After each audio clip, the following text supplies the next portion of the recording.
Hello viewers, in this video we are going to learn how to create bullet points in two columns in MS Word.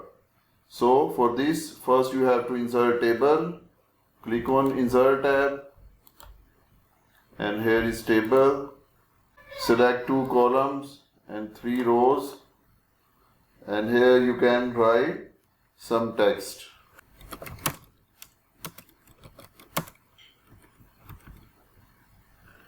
So I have write this and in remaining column I will write there number.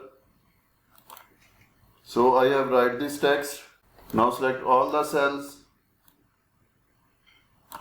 After selecting, go in Home tab and click on bullets.